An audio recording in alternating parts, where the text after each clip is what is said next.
Welcome, all you awesome folks, to this awesome show with an awesome host. Today, we'll be going over the other human character and one of 3 human Galidor figures, Allegra Zane. However, this is not the only thing you get.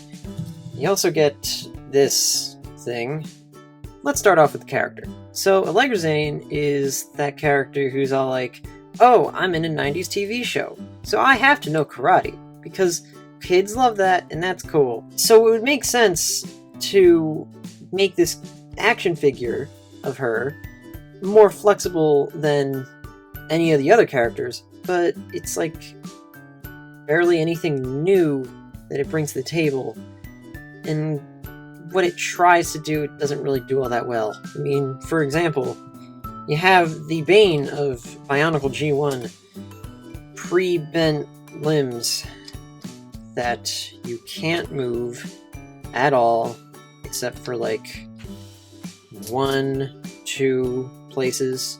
Also, her legs are the same basic mold as Nick. These are just repainted into like a darker shade of blue, and they redid the printing on the shoes there.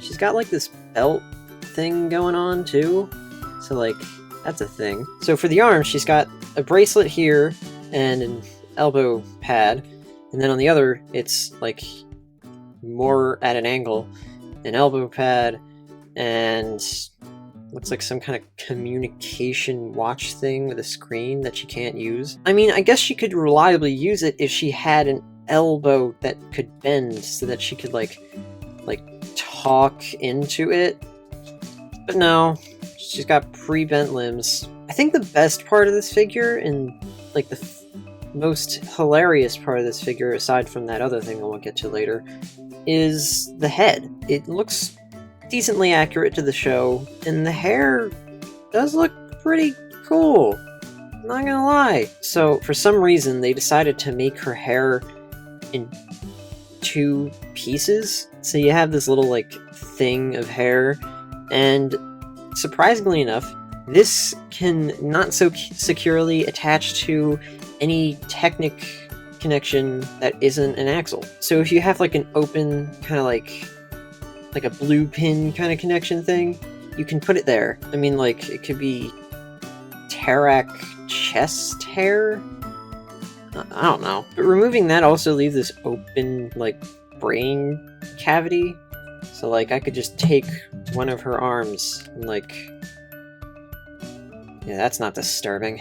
All in all, Allegra Zane is very same or similar-ish to Nick, except just a bit less and not as playable. And they also include this thing. This is called a Kiwap, and to my knowledge, it never appeared in the show, so I don't even know why they included it. It looks like this eel thing that like has a robotic kind of housing for a body so it can walk on land. It has 2 points of articulation, but technically really 1, because like the head can move, but also the tail can move around like this, and it's like a weird, like, soft rubber. Other than that, it's basically just 2 parts, and it's nothing.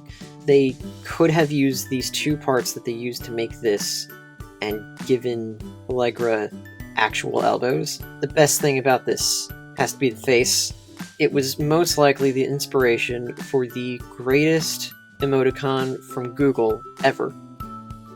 I mean, can you see it? So, Allegra and Kiwap have pretty much nothing going for them other than kicks and giggles. And, like, it's funny, because you can actually get them in a kick pose, and then, like, Kiwap is basically just made of giggle. There's not much there. And of all the Galidor figures, this is probably one of my least favorite. Things will get better. I promise. Not really.